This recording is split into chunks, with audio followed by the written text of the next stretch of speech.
Welcome to T-SAT. This is Eshwar Kumar. ఈ వీడియోలో మనం ఇంటర్నేషనల్ రిలేషన్స్లో భాగమైనటువంటి క్వాడ్ గురించి డిస్కస్ చేసుకోబోతున్నాం.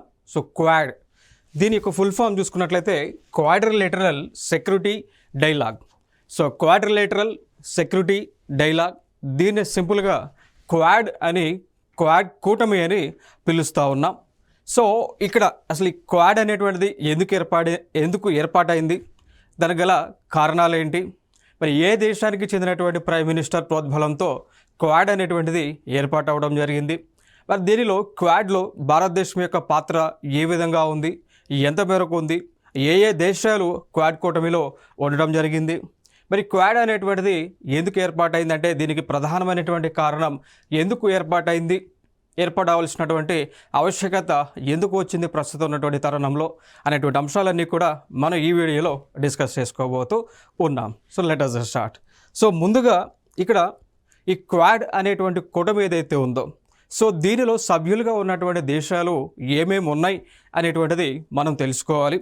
సో ముందుగా చూసుకున్నట్లయితే ఈ క్వాడ్ అనేటువంటి కూటమిలో ఉన్నటువంటి దేశాల సంఖ్య 4 అండి. పేరులోనే ఉంది. సో క్వాడ్రిలేటరల్ అని పిలుస్తూ ఉంటాం. మ్యాథమెటిక్స్ మనం చూసినప్పుడు క్వాడ్రిలేటరల్ అనేటువంటి ఒక పాలిగాన్ ఉంటుంది. సో అంటే లైక్ ఇట్ హ్యాస్ 4 సైడ్స్ అన్నట్టు. క్వాడ్రిలేటరల్ అనేటువంటిది ఏంటి అంటే ద షేప్ ఆర్ఎల్స్ the closed boundary which has 4 sides 4. So అంటే క్వాడ్రిలేటరల్ 4 సైడ్స్ ఉన్నాయి. ఇక్కడ కూడా క్వాడ్రిలేటరల్లో 4 దేశాలు ఉంటాయి. సో 4 నెంబర్ 4 దేశాలు ఉంటాయి. సో ఆ దేశాలు ఏ దేశాలు అంటే ఫర్ ఎగ్జాంపుల్గా తీసుకుంటే ఇక్కడ మన భారతదేశం అని అనుకుంటే ఈ ప్లేస్లో భారతదేశం ఉంటుంది.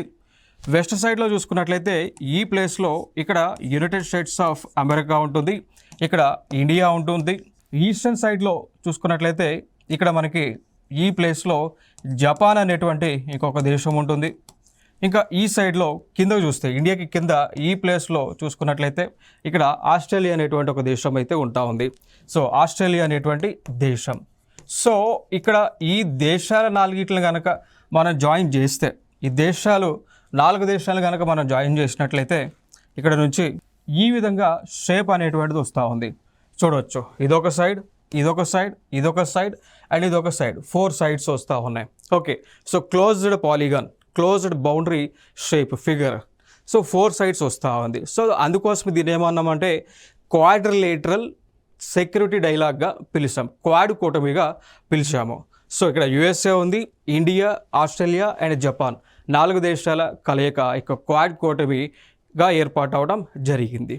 దాని తర్వాత మరి క్వాడ్ కూటమి అనేటువంటిది ఎందుకు ఏర్పడింది అంటే ఇక్కడ మనం చూసుకున్నట్లయితే వరల్డ్ మ్యాప్లో మనం చూసుకున్నట్లయితే ఇండియాకి దగ్గరన మనకి ఇండియన్ ఓషన్ అనేటువంటిది ఉంటా ఉంది. సో ఇండియాకి దగ్గరలో ఇండియన్ ఓషన్, హిందూ మహాసముద్రం అనేటువంటిది ఉంటా ఉంది. ఇంకా దాని తర్వాత చూసుకున్నట్లయితే జపాన్కి, ఆస్ట్రేలియాకి, ఇటుపక్క ఉన్నటువంటి యుఎస్ఏకి మధ్యలో ఈ ప్రాంతంలో పసిఫిక్ మహాసముద్రం. సో ప్రపంచంలోనే అతిపెద్ద మహాసముద్రం అయినటువంటి పసిఫిక్ మహాసముద్రం ఉంటా ఉంది. సో ఈ ప్లేస్లో, సో ఈ ప్లేస్ అంతా కూడా సో పసిఫిక్ మహాసముద్రం అయితే ఉంటుంది. సో ఇక్కడ కూడా పసిఫిక్ మహాసముద్రమే ఉంటా ఉంది, పసిఫిక్ ఓషన్గా పిలుస్తూ ఉంటాం. సో ఇక్కడ సో ఇండియన్ ఓషన్ పైన, అదేవిధంగా పసిఫిక్ మహాసముద్రం పైన కంట్రోల్ చేయడానికి ఈ పసిఫిక్ సముద్రం నుంచి, అదేవిధంగా హిందూ మహాసముద్రం నుంచి ఈ దేశాలకు రావాల్సినటువంటి హక్కులు ఏవైతే ఉన్నాయో, ఈ దేశాలకు రావాల్సినటువంటి రిసోర్సెస్ ఏవైతే ఉన్నాయో వాటిని పొందటానికే ఈ దేశాలన్నీ కలిసి ఒక కూటమిగా ఏర్పాటు అవడం జరిగింది అండి. మరి ఎందుకు ఏర్పాటైన ఈ దేశాలు మాత్రమే ఎందుకు ఒక కూటమిలాగా ఏర్పాటైనవి అంటే ఈ దేశాలపైన చైనా అనేటువంటి ఒక దేశం ఆధిపత్యాన్ని ప్రదర్శిస్తూ ఉంది అండి. సో ఇక్కడ మనం చూడవచ్చు పసిఫిక్ మహాసముద్రంలోనే సౌత్ చైనా సీ, సో దక్షిణ చైనా సముద్రం అనేటువంటిది ఉంటా ఉంది అండి. సో ఇక్కడ పసిఫిక్ ఓషన్ దగ్గరనే దక్షిణ చైనా సముద్రం, దీన్ని సౌత్ చైనా సీగా పిలుస్తూ ఉంటాం. సో ఈ సౌత్ చైనా సీ పైన పూర్తి ఆధిపత్యం అంతా కూడా చైనా దేశం ప్రదర్శిస్తూ ఉంది అండి. ఇంకొక అంశం ఏంటి అంటే ఈ దక్షిణ చైనా సముద్రం పైన పూర్తి ఆధిపత్యం చైనా ప్రదర్శిస్తూ ఉంది. ఇంకొక చెప్పుకోవాలి అంటే ఇక్కడ పసిఫిక్ మహాసముద్రాన్ని కూడా కంట్రోల్ చేసేటువంటి ఆలోచనల్లో చైనా చేస్తూ ఉంది. హిందూ మహాసముద్రాన్ని దానితో పాటు పసిఫిక్ సముద్రాన్ని కూడా కంట్రోల్ చేసేటువంటి ఆధిపత్యం చేసేటువంటి ఆలోచనలో చైనా దేశం కనిపిస్తూ ఉంది. సో అందుకోసం ఆ చైనా దేశాన్ని కట్టడి చేయడానికే ఈ దేశాలన్నీ కూడా 4 దేశాలన్నీ కూడా ఏకమవడం జరిగింది అండి. ఓకేనా. సో ఎందుకు ఈ క్వాడ్ అనేటువంటి కూటమి ఏర్పాటు అయింది అంటే చైనా దేశం ఏదైతే సౌత్ చైనా సీ పైన ఆధిపత్యాన్ని ప్రదర్శిస్తూ క్రమేపీ హిందూ మహాసముద్రం కావచ్చు, పసిఫిక్ మహాసముద్రం కావచ్చు, వీటిపైన ఆధిపత్యాన్ని ప్రదర్శిస్తున్నటువంటి సందర్భాన ఆ దేశాన్ని కట్టడి చేయడానికి ఈ దేశాలు వారి యొక్క హక్కులను పొందడానికే ఈ యొక్క క్వాడ్ అనేటువంటి కూటమిని ఏర్పాటు చేసుకోవడం జరిగింది. ఇది మెయిన్ ఎజెండా. సో ఉన్నటువంటి దేశాలు India, USA, Japan and Australia అయితే ఈ దేశాలు సభ్యులుగా ఉండడం జరిగింది. Main reason free, open and prosperous Indo Pacific region అండి. సో అంటే ఈ పసిఫిక్ మహాసముద్రం కానీ, హిందూ మహాసముద్రం కానీ, ఈ ప్రాంతాలలో ఎకనామిక్ అంశాలు, ఆర్థికపరమైనటువంటి అంశాలు, ట్రాన్స్పోర్టేషన్ రవాణాపరమైనటువంటి అంశాలు, ట్రేడ్ వ్యాపార సంబంధమైనటువంటి అంశాలు పైన వీళ్ళందరికీ కూడా యాక్సెస్ ఉండే విధంగా తగు చర్యలు తీసుకోవడానికి కూటమి అనేటువంటిది ఏర్పాటు అవ్వడం జరిగింది. ఇక దాని తర్వాత చూసుకున్నట్లయితే అసలు క్వాడ్ అనేటువంటి ఒక కూటమి ఏర్పాటు అవ్వాలి అని ముందుగా ప్రపోజల్ పెట్టినటువంటి వ్యక్తి జపాన్ దేశానికి చెందినటువంటి ప్రైమ్ మినిస్టర్ షింజో అబే గారు. సో షింజో అబే గారు 2007లోనే 2007వ సంవత్సరంలో ఆయన ప్రైమ్ మినిస్టర్గా జపాన్ దేశానికి ప్రధానమంత్రిగా ఉన్నటువంటి సమయంలో ఆయన క్వాడ్ అనేటువంటి కూటమి ఏర్పాటైతే ఆ దేశానికి రావాల్సినటువంటి, అదేవిధంగా మిగిలిన దేశాలకు రావాల్సినటువంటి హక్కులన్నీ కూడా వస్తాయనేటువంటి ఉద్దేశంతో ఆయన ప్రపోజల్ అనేటువంటిది పెట్టడం జరిగింది. ఇది ఒక ఇంపార్టెంట్ అంశం. ఇంకా దాని తర్వాత మాట్లాడుకున్నట్లయితే సో 2007లో ఆయన ప్రపోజల్ పెట్టారు. పెట్టిన వెంటనే అది ఆమోదం అయితే తెలపలేదు. ఈ దేశాలన్నీ కూడా ఆమోదం అయితే తెలపలేదు. దాని తర్వాత మళ్ళీ 2012లో సో 2012 డిసెంబర్లో మళ్ళీ జపాన్ దేశానికి చెందినటువంటి ప్రైమ్ మినిస్టర్ అయినటువంటి షింజో అబే గారు మళ్ళీ ప్రపోజల్ పెట్టారు అండి. సో అప్పుడు పెట్టినటువంటి ప్రపోజల్ ఏంటి అంటే డెమోక్రాటిక్ సెక్యూరిటీ డైమండ్ అనేటువంటిది ఏర్పాటు చేయాలి అని. ఏర్పాటు చేయాలి అని ఆయన ప్రపోజల్ పెట్టారు. సో మనం చూడవచ్చు ఇక్కడ ప్రపోజల్లో డెమోక్రాటిక్, ఇప్పుడు నేను ఏదైతే దేశాలు చెప్తా ఉన్నానో, ఫర్ ఎగ్జాంపుల్ ఇక్కడ ఉన్నటువంటి జపాన్ అనేటువంటి దేశం కానీ, ఆస్ట్రేలియా అనేటువంటి దేశం కానీ, యునైటెడ్ స్టేట్స్ ఆఫ్ అమెరికా అనేటువంటి దేశము కానీ, దాని తర్వాత మన భారతదేశము కానీ, ఈ 4 దేశాలు కూడా ఈ దేశాలలో ప్రజాస్వామ్యం, డెమోక్రసీ అనేటువంటిది ఉంటా ఉన్నది. సో ఈ 4 దేశాల్లో కూడా డెమోక్రసీ అనేటువంటిది, ప్రజాస్వామ్యం అనేటువంటిది ఉన్నటువంటి దేశాలు అన్నమాట. సో అందుకోసమే డెమోక్రటిక్ అనేటువంటి పదాన్ని వాడారు. దాని తర్వాత సెక్యూరిటీ అనేటువంటి పదాన్ని ఎందుకు వాడారు అంటే ఈ దేశాలకు సంబంధించినటువంటి భద్రతకు సంబంధించినటువంటి అంశాలు కాబట్టి సెక్యూరిటీ అనేటువంటి ఒక పదాన్ని వాడారు. ఇక దాని తర్వాత ఈ డైమండ్ అనేటువంటి పదాన్ని ఎందుకు వాడారు అంటే మనకి డైమండ్ షేప్ చూడొచ్చు. వజ్రం యొక్క ఆకారం ఏ విధంగా ఉంటుంది అంటే ఇంచుమించుగా రాంబస్, ఈ విధంగా డైమండ్ యొక్క ఆకారం అనేటువంటిది ఉంటా ఉంది, రాంబస్ యొక్క షేప్ అనమాట. సో ఈ దేశాలన్నింటినీ కూడా వరల్డ్ మ్యాప్లో, ఈ 4 దేశాలన్నింటినీ కూడా ప్రపంచ మ్యాప్లో మనం వాటిని ప్లాట్ చేస్తే ఆ దేశాలను మనం జాయిన్ చేస్తే వచ్చేటువంటి షేప్ కూడా, ఆకారం కూడా ఈ విధంగానే ఉంటుంది. సో డైమండ్ రూపంలో లేదా రాంబస్ రూపంలో ఈ విధంగా ఉంటుంది. సో అందుకోసమే ఆయన డెమోక్రటిక్ సెక్యూరిటీ డైలాగ్ అనేటువంటి పేరుని ప్రపోజ్ చేయడం జరిగింది 2012లో. ఎవరండి? జపాన్ దేశానికి చెందినటువంటి ప్రైమ్ మినిస్టర్ అయినటువంటి, అంటే ప్రజెంట్ ప్రైమ్ మినిస్టర్ కాదు, మాజీ ప్రైమ్ మినిస్టర్ అయినటువంటి షింజో అబే గారు ప్రపోజ్ చేశారు.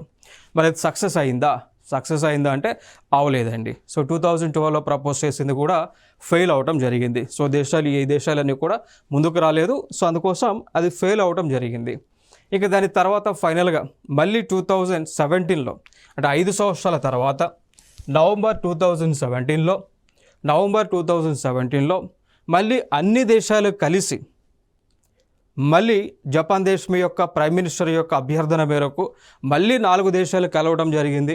కలిసిన తర్వాత ఎప్పటి నుంచో ఈ 4 దేశాల కూటమి ఏర్పడాలి అని ఎప్పటి నుంచో ప్రపోజల్ ఉందో ఆ ప్రపోజల్ 2017లో 4 దేశాలు కూడా కలిసి కూర్చొని చర్చలు చేసుకొని సెట్ ఆఫ్ గైడ్లైన్స్ అనేటువంటివి ప్రిపేర్ చేసుకొని ఫైనల్గా క్వాడ్ అనేటువంటి ఒక కూటమిని వీరు ఏర్పాటు చేసుకోవడం జరిగింది అండి.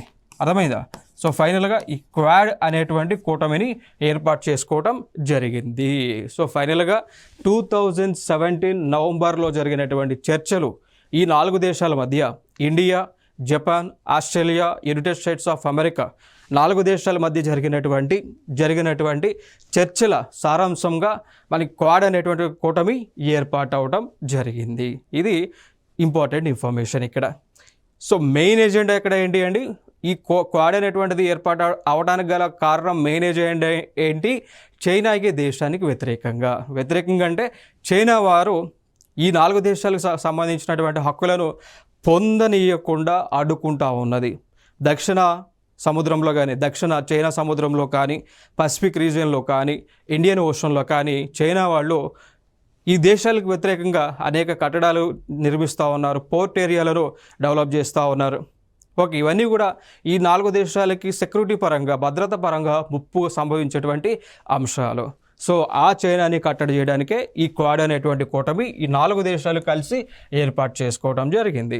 సో చూడవచ్చు మీరు 2017లో ఏర్పాటు చేశారు. సో దీనిలో మనకి చూసుకున్నట్లయితే ఆ టైంలో అమెరికా యొక్క ప్రెసిడెంట్ అయినటువంటి డొనాల్డ్ ట్రంప్ ఉన్నారు, India prime minister Narendra Modi ఉన్నారు, జపాన్ దేశం నుంచి షింజో అబే ఉన్నారు, దాని తర్వాత ఆస్ట్రేలియా నుంచి అల్బనీసా. సో 4 మెంబర్స్ అయితే ఉండటం జరిగింది. సో ఇక్కడ నుంచి క్వాడ్ అనేటువంటిది ఏర్పాటు అవ్వడం జరిగింది. సో మ్యాప్లో కనుక చూస్తే ఈ విధంగా మనకు ప్రాజెక్ట్ చేయవచ్చు. ఇక్కడ ఇండియా ఉంటుంది, ఇక్కడ ఆస్ట్రేలియా ఉంటుంది, ఇక్కడ యునైటెడ్ స్టేట్స్ ఆఫ్ అమెరికా ఉంటుంది, ఇక్కడ జపాన్ అనేటువంటి ఒక దేశం ఉంటుంది. 4 దేశాలు కలిసి ఒక కూటమిగానే క్వాడ్ అనేటువంటి కూటమిగా ఏర్పాటు అవ్వడం జరిగింది. దాని తర్వాత చూసుకున్నట్లయితే ఇక్కడ ఇప్పుడు క్వాడ్ నేషన్స్ చైనా. సో చైనాకి వ్యతిరేకంగా క్వాడ్ అనేటువంటి కూటమి ఏర్పాటు అవ్వడం జరిగింది. సో ఇక్కడ యునైటెడ్ స్టేట్స్ ఆఫ్ అమెరికా మరి ఎందుకు దీనిలో మెంబర్గా జాయిన్ అయింది, క్వాడ్లో మెంబర్గా జాయిన్ అయింది అంటే యుఎస్ఏకి ఉన్నటువంటి ప్రధానమైనటువంటి అంశం ఏంటి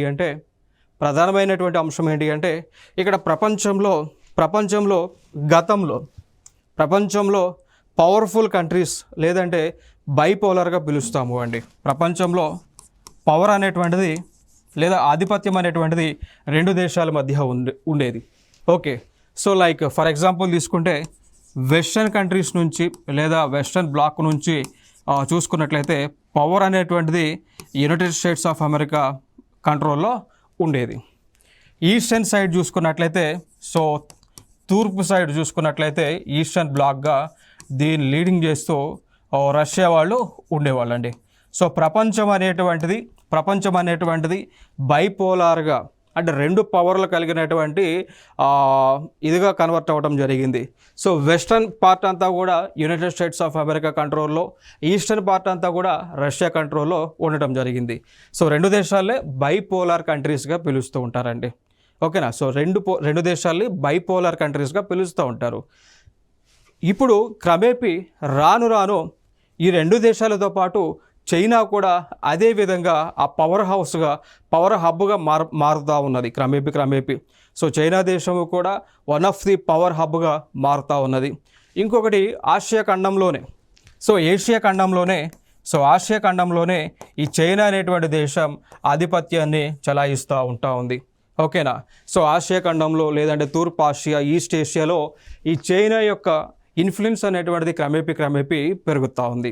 సో ఆసియా ఖండం పైన చైనా యొక్క ప్రభావం అనేటువంటిది పెరగడం అనేటువంటిది యునైటెడ్ స్టేట్స్ ఆఫ్ అమెరికాకు ఇష్టం లేదు.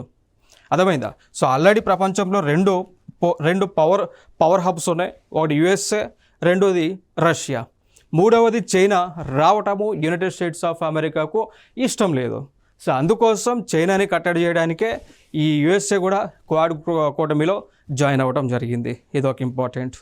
నెక్స్ట్ దాని తర్వాత చూసుకున్నట్లయితే మరి ఆస్ట్రేలియా అనేటువంటి ఒక దేశం మరి ఎందుకు ఇక కూటమిలో జాయిన్ అయ్యింది అంటే కారణం ఏంటి అంటే చైనా దేశము ఆస్ట్రేలియాలో ఉన్నటువంటి ప్రాంతాలని కూడా కబ్జా చేసేటువంటి ఆలోచన చేస్తూ ఉంది.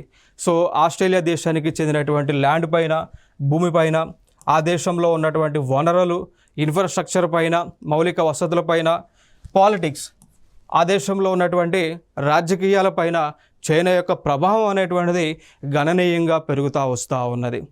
సో అందుకోసమే చైనా యొక్క ప్రభావాన్ని కట్టడి చేయడానికి ఈ ఆస్ట్రేలియా కూడా క్వాడ్ అనేటువంటి గ్రూప్లో జాయిన్ అవ్వడం జరిగింది. ఇది ఒక ఇంపార్టెంట్ ఇన్ఫర్మేషన్. ఇంకా దాని తర్వాత మనం చూసుకున్నట్లయితే మరి జపాన్ అనేటువంటి ఒక దేశము కూడా ఈ గ్రూప్లో జాయిన్ అవ్వటం జరిగింది. కారణం ఏంటి అంటే ఇక్కడ మనం ఏదైతే మాట్లాడుకున్నామో ఏం మాట్లాడుకున్నాం, దక్షిణ చైనా సముద్రం గురించి ఏమంటామండి, సౌత్ చైనా సీ అంటాం. సో దీనిపైన ఆధిపత్యం అనేటువంటిది క్రమేపీ చైనా యొక్క ఆధిపత్యం అనేటువంటిది పెరుగుతూ వస్తూ ఉన్నది. బట్ ఈ నీటిపైన, ఈ సముద్రం పైన, ఈ యొక్క వాటర్ పైన జపాన్ దేశానికి కూడా హక్కు అనేటువంటిది ఉంది. మరి ఈ వాటర్ పైన జపాన్ ఏదైతే హక్కు ఉందో దానిని వినియోగించుకోకుండా చైనా అడ్డుకుంటా ఉంది. సో అందుకోసమే జపాన్ దేశము కూడా క్వాడ్ అనేటువంటి కూటమిలో జాయిన్ అవ్వటం జరిగింది. ఇంకా దాని తర్వాత మనం చూసుకున్నట్లయితే మరి ఇండియా ఎందుకు జాయిన్ అయింది, ఇండియా క్వాడ్లో ఎందుకు జాయిన్ అయింది మనందరూ తెలుసు. ఎప్పటి నుంచో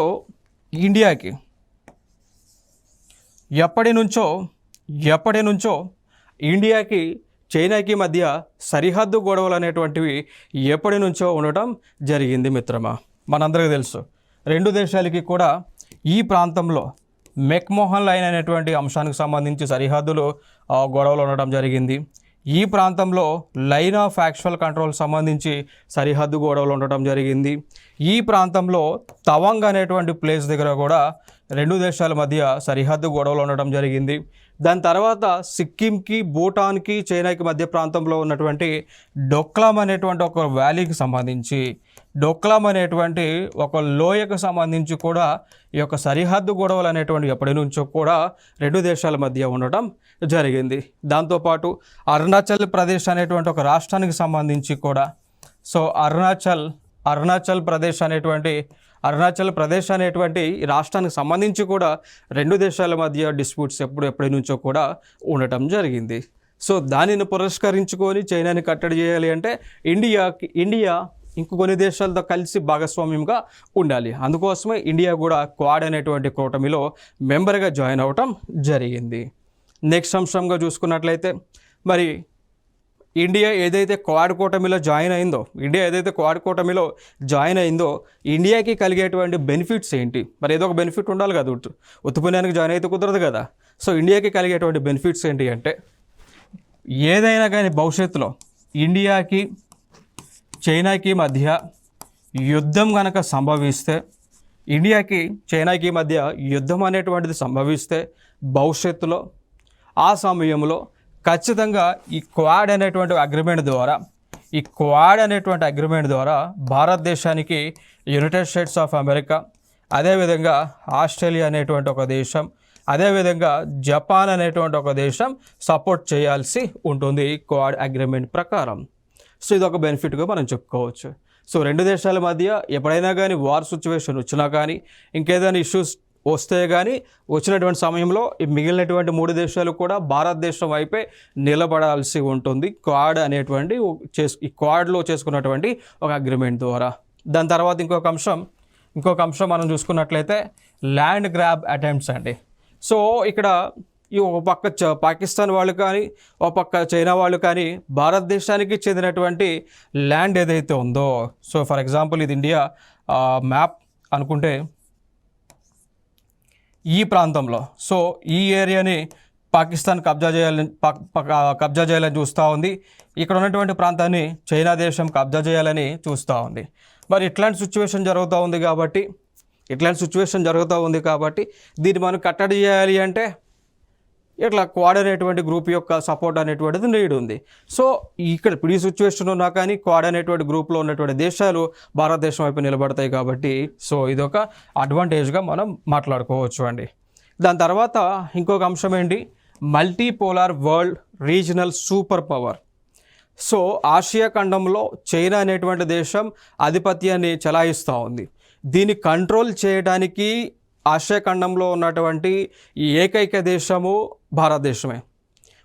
అమెరికా వాళ్ళు ఆలోచిస్తున్నటువంటి అంశం ఏంటి అంటే, ఆసియా ఖండంలో చైనా యొక్క ఆధిపత్యం పెరుగుతూ ఉంది క్రమేపీ. దాన్ని కంట్రోల్ చేయగలిగినటువంటి దేశం, ఆ సత్తా కలిగినటువంటి దేశం, ఏకైక దేశం భారతదేశమే అని యునైటెడ్ స్టేట్స్ ఆఫ్ అమెరికా వాళ్ళు కూడా ఆలోచన చేస్తూ ఉన్నారు. అందుకోసమే ఆ ఫ్రెండ్షిప్ అనేటువంటిది అమెరికా వాళ్ళు మనతో స్టిల్ ఇప్పటికీ కూడా కంటిన్యూ చేస్తూ ఉన్నారు. సో దానిలో భాగంగానే అమెరికా వాళ్ళు ఇండియాకి, మన ఇండియన్ గవర్నమెంట్కి రీసెంట్గా అపాచీ అనేటువంటి హెలికాప్టర్లని అందించడం జరిగింది. అపాచీ అనేటువంటి హెలికాప్టర్లని భారతదేశానికి ఇచ్చారు. దాని తర్వాత MQR-9 అనేటువంటి డ్రోన్లని కూడా, MQR-9 అనేటువంటి డ్రోన్స్ని కూడా అమెరికా వాళ్ళు ఇండియన్ గవర్నమెంట్కి ఇవ్వడం జరిగింది. అంటే ఫ్రీ అయితే కాదు కానీ డబ్బుల కోసం ఇచ్చారు. బట్ ఇచ్చేవాళ్ళు కూడా కావాలి కదా, టెక్నాలజీ ట్రాన్స్ఫర్ చేసేవాళ్ళు కూడా కావాలి కదా. సో అందుకోసమే ఈ టెక్నాలజీ అంతా కూడా అమెరికా ఇండియాకి ట్రాన్స్ఫర్ చేస్తూ ఉంది. సో ఇవన్నీ కూడా బెనిఫిట్స్గా మనం చెప్పుకోవచ్చు అండి. దాని తర్వాత ఇక్కడ ఉన్నటువంటి అంశాలు, సవాళ్ళు చూసుకున్నట్లయితే చైనా ఒక పక్క, క్వాడ్ దేశాలన్నీ ఒక పక్క. దీనికి సంబంధించినటువంటి ఛాలెంజెస్, సవాళ్ళు మనం చూసుకున్నట్లయితే ఇక్కడ సౌత్ చైనా సీ ఏదైతే నేను మాట్లాడుతూ ఉన్నానో, సో దీనిపైన ఆధిపత్యం అనేటువంటిది చైనా స్టిల్ ఇప్పటికీ కూడా ప్రదర్శిస్తూ ఉంది. దానికి సంబంధించి ఈ దేశాలన్నీ కూడా, ఈ సౌత్ చైనా సీ చుట్టూ ఉన్నటువంటి దేశాలు అంతర్జాతీయ న్యాయస్థానాన్ని వీరు అప్రోచ్ అయ్యారు. దాన్ని ఇంటర్నేషనల్ కోర్ట్ ఆఫ్ ఆర్బిట్రేషన్ అంటారు. సో అంతర్జాతీయ న్యాయస్థానం, ఇంటర్నేషనల్ కోర్ట్ ఆఫ్ ఆర్బిట్రేషన్ని అప్రోచ్ అయ్యారు. అప్రోచ్ అయినప్పుడు వారు ఒక జడ్జిమెంట్ అనేటువంటిది పాస్ చేశారు అండి. ఏ జడ్జిమెంట్ పాస్ చేశారు అంటే, సౌత్ చైనా సీ ఏదైతే ఉందో, ఈ సౌత్ చైనా సీ చుట్టూ ఉన్నటువంటి దేశాలకి కూడా దీనిపైన హక్కు అనేటువంటిది ఉంటుంది అని వీళ్ళు జడ్జిమెంట్ని పాస్ చేశారు. బట్ ఆ జడ్జిమెంట్ని చైనా వాళ్ళు స్టిల్ ఇప్పటికీ కూడా వారు అంగీకరించటం లేదు. సో ఇదొక ఛాలెంజ్గా మనం చెప్పుకోవచ్చు అండి.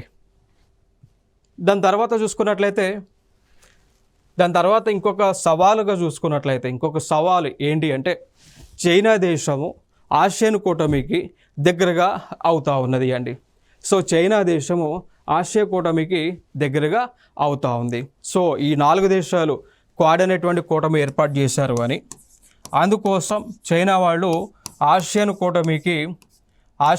కూటమికి దగ్గర అవుతా ఉన్నారు. మరి ఆసియన్ కూటమి అంటే దీన్నే మనం ఏమంటాము అండి, association of south east Asian నేషన్స్గా పిలుస్తూ ఉంటాం. అసోసియేషన్ ఆఫ్, సో దీని యొక్క ఫుల్ ఫామ్ కూడా మనకి important, association of south east Asian nations. So ఇదొక కూటమి. సో ఈ కూటమికి చైనా వాళ్ళు దగ్గర అవుతూ ఉన్నారు. దాని తర్వాత ఇంకొక కూటమి ఉంటుంది, అదే the regional cooperation economic partnership అంటామండి. ఓకేనా. So RCEP, regional cooperation economic partnership అనేటువంటి ఇంకొక సమూహం ఉంది. దానికి కూడా ఈ చైనా వాళ్ళు దగ్గర అవుతూ ఉన్నారు. సో ఈ రెండు కూడా ఛాలెంజెస్గా, క్వాడ్ ముందు ఉన్నటువంటి సవాళ్ళుగా మనం చూడొచ్చు. ఇంకా దాని తర్వాత మనం చూసుకున్నట్లయితే, ఈ ఆసియన్ కూటమి అనేటువంటిది మరి ఎందుకు చైనా అంటే మనకి భారతదేశానికి కూడా ఈ ఆసియన్ కూటమి అనేటువంటిది చాలా ఇంపార్టెంట్ అయినటువంటిది. చూసుకున్నట్లయితే ఇక్కడ చైనాకి అతి చేరువలో ఉన్నటువంటి దేశాలు ఇవన్నీ కూడా. ఫర్ ఎగ్జాంపుల్గా తీసుకుంటే ఇక్కడ ఉన్నటువంటి మయన్మార్ అనేటువంటి దేశం, థాయిలాండ్ అనేటువంటి దేశం, సింగపూర్ కానీ, Malaysia, Cambodia, Philippines, Laos, Vietnam, Brunei, Indonesia, ఇవన్నీ కూడా ఈ దేశాలన్నింటినీ కూడా కలిపి association of south east Asian nations అనేటువంటి ఒక గ్రూప్ని ఏర్పాటు చేసుకున్నారు కదా. సో వీటి దగ్గరికి చైనా వాళ్ళు పోతూ ఉన్నారు. సో అది క్వాడ్ గ్రూప్కి ఒక సవాల్గా మారుతూ ఉంది. నెక్స్ట్ అంశం, సో ఇంకొక అంశం చూసుకున్నట్లయితే ఎకనామిక్ పవర్ ఆఫ్ చైనా. ఇంకా రీసెంట్ జరిగినటువంటి అంశాలు ఏంటి అంటే, రీసెంట్గా మన న్యూస్లో ఉన్నటువంటి అంశాలు ఏంటి అంటే, ఈ క్వాడ్ అనేటువంటి కూటమి ఏదైతే చైనా దేశానికి వ్యతిరేకంగా ఏర్పాటైందో ఆ దేశానికి దగ్గరగానే ఆ దేశం దగ్గర నుంచే జపాన్ కానీ ఆస్ట్రేలియా లాంటి దేశాలు డబ్బుని అప్పు తెచ్చుకుంటా ఉన్నారు. సో ఇదొక సవాల్గా మనం మాట్లాడుకోవచ్చు అండి. ఇక దాని తర్వాత ఈ క్వాడ్కి సంబంధించినటువంటి సమిట్స్ చూస్తే మొట్టమొదటి సమిట్ క్వాడ్కి సంబంధించింది 2021లో జరిగింది. సో 2021 మార్చ్ 12న ఫస్ట్ క్వాడ్ సమిట్ అనేటువంటిది జరగడం జరిగింది. సో మార్చ్ 12, 2021 ఈ ఫస్ట్ క్వాడ్ సమిట్ అనేటువంటిది జరగడం జరిగింది. రెండవది మనం మాట్లాడుకున్నట్లయితే సెప్టెంబర్ 2021 యునైటెడ్ స్టేట్స్ ఆఫ్ అమెరికాలో జరిగింది మొట్టమొదటి క్వాడ్. మూడవది చూసుకున్నట్లయితే జపాన్ దేశంలో, నాలుగవది జపాన్లో, ఐదవది యునైటెడ్ స్టేట్స్ ఆఫ్ అమెరికాలో. సో సెప్టెంబర్ 21న క్వాడ్ అనేటువంటి సమిట్ యునైటెడ్ స్టేట్స్ ఆఫ్ అమెరికాలో జరిగింది, ఐదవది. ఆరవది మాత్రం నెక్స్ట్ ఇయర్ 2025లో ఇండియాలో జరగబోతూ ఉంది. సో డేట్స్ అయితే ఇంకా అనౌన్స్ చేయలేదు. సో ప్రస్తుతానికి ఈ క్వాడ్ సమిట్లు ఇప్పటి వరకు 5 సమిట్స్ అయితే జరగడం జరిగింది. సో 5 మాత్రమే జరిగినాయి. సో 6th ఇండియాలో జరగబోతూ ఉంది. So 6th summit very important. 6th summit, so 6th quad summit అనేటువంటిది చాలా ఇంపార్టెంట్. కారణం ఏంటి అంటే భారతదేశము ఆతిథ్యం ఇవ్వబోతూ ఉంది కాబట్టి సో వీటిపైన క్వశ్చన్స్ అనేటువంటివి రావడానికి చాలా పాసిబిలిటీ అనేటువంటిది ఉన్నది. ఈవెన్ మొన్న రీసెంట్గా DGPSC వారు నిర్వహించినటువంటి ఎగ్జామ్స్లో కూడా కొన్ని క్వశ్చన్స్ అడిగారు క్వాడ్కి సంబంధించి. ఏమని క్వశ్చన్స్ అనేటువంటివి అడిగారు అంటే ఈ క్వాడ్కి సంబంధించినటువంటి అడిగినటువంటి క్వశ్చన్స్ ఏంటి అంటే ఈ క్రింది వానిలో ఏ దేశము క్వాడ్ సమూహంలో సభ్యునిగా ఉంది అనేటువంటి అంశాన్ని మొన్న రీసెంట్గా జరిగినటువంటి DGPSC ఎగ్జామ్స్లో ప్రిలిమ్స్లో అడగటం జరిగింది. ఓకేనా? సో మనకు గుర్తుపెట్టుకోగలం 4 దేశాలు. సో క్వాడ్లో ఉన్నటువంటి దేశాలు భారతదేశంతో పాటు జపాన్ అనేటువంటి ఒక దేశం, ఆస్ట్రేలియా అనేటువంటి ఒక దేశం, యునైటెడ్ స్టేట్స్ ఆఫ్ అమెరికా అనేటువంటి దేశం. ఇక ఫ్యూచర్లో అడగడానికి స్కోప్ ఉన్నటువంటి ఏరియాస్ చూసుకున్నట్లయితే క్వాడ్ అనేటువంటి సమిట్ అంటే నెక్స్ట్ 2025కి ఏ దేశం ఆతిథ్యం ఇవ్వబోతా ఉన్నది అనేటువంటిది ఇక్కడ ఇంపార్టెంట్. సో భారతదేశం ఆతిథ్యం ఇవ్వబోతా ఉన్నది అండి. ఓకే, సో చూడవచ్చు ఇక్కడ. ఇంకా ఫర్దర్గా ఈ క్వాడ్కి సంబంధించి ప్రీవియస్ టైమ్స్లో అడిగినటువంటి క్వశ్చన్స్ చూద్దాం ఇక్కడ. So the quadrilateral security dialogue group consist of India, USA, Japan and Australia. Okay, so among the following, what is the common among all the quad countries అండి? సో ఇక్కడ ఏమన్నారు అంటే క్వాడ్ సమూహంలో భారతదేశము, USA, జపాన్ మరియు Australia ఉన్నాయి. క్రింది వాటిలో అన్ని క్వాడ్ దేశాలలో సాధారణమైనటువంటి అంశం ఏంటి అని అడుగుతా ఉన్నారు అండి. అంటే 4 దేశాల్లో కామన్గా ఉన్నటువంటిది ఏంటి అనేటువంటి క్వశ్చన్ అడిగారు. ఇది ప్రీవియస్ ఇయర్ క్వశ్చన్ అండి. ఇది ఒక ప్రీవియస్ ఇయర్ క్వశ్చన్ క్వాడ్కి సంబంధించి అడిగిన దానిలో. సో స్టేట్మెంట్స్లో 1 చూస్తే all are Asian member states అండి. అంటే అన్ని దేశాలు కూడా ఆసియన్ మెంబర్స్ అని అంటూ ఉన్నారు. మరి అవునా కాదా? రెండవది they are democratic countries and have similar maritime interest అండి. సో రెండో ఆప్షన్ ఏంటి అంటే ఈ 4 దేశాలన్నీ కూడా ప్రజాస్వామ్యబద్ధమైనటువంటి దేశాలు. 4 దేశాలకి కూడా సేమ్ ఇండో పసిఫిక్ మహాసముద్రం పైన 4 దేశాలకి కూడా ఇంట్రెస్ట్ అనేటువంటిది ఉంది అంటూ ఉన్నారు రెండో దానిలో. మూడవ స్టేట్మెంట్ చూసుకున్నట్లయితే సార్క్ కంట్రీస్ అంటూ ఉన్నారండి. SAARC countries, south Asian association of regional cooperation countries, ఈ 4 దేశాలు అంటున్నారు. మరి అవునా కాదా? నాలుగవది ఆల్ ద అబో, అన్ని స్టేట్మెంట్స్ సరైనవి అని అంటూ ఉన్నారు. సో ఆన్సర్ ఏమై ఉండొచ్చండి? What might be the answer? Yes, exactly second is the answer.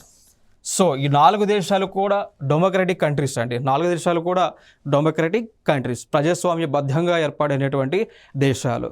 4 దేశాలకు కూడా ఉన్నటువంటి ఒక ఆలోచన ఏంటి అంటే ఇండో పసిఫిక్ రీజియన్ పైన, సో ఇండో పసిఫిక్ రీజియన్ పైన ఆధిపత్యాన్ని చెలాయించడం, దాంతోపాటు వాటిపైన హక్కులను పొందేటువంటి ఉద్దేశంతో ఈ క్వాడ్ అనేటువంటి కూటమి ఏర్పాటు అవటం జరిగింది అండి. ఓకేనా? సో ఇంకొక అంశం so which countries are not included in the Quad group? So Quad గ్రూప్లో కానటువంటి దేశాలు ఏవని అడిగారు. సో సింపుల్ క్వశ్చన్, ఆల్రెడీ మనం డిస్కస్ చేసి ఉన్నాం. So 1 USA, 2 Australia, 3 Russia and 4 India. So ఏ దేశాలు కానివి. సో దీనికి ఆన్సర్ రష్యా. సో రష్యా అనేటువంటి దేశం క్వాడ్లో సభ్యులుగా లేవండి. ఓకే, సో ఇది క్వాడ్కి సంబంధించినటువంటి అంశాలు. సో నెక్స్ట్ వీడియోలో ఇంకొక అంశంతో మీ ముందుకు రావడం జరుగుతుంది. Thank you so much.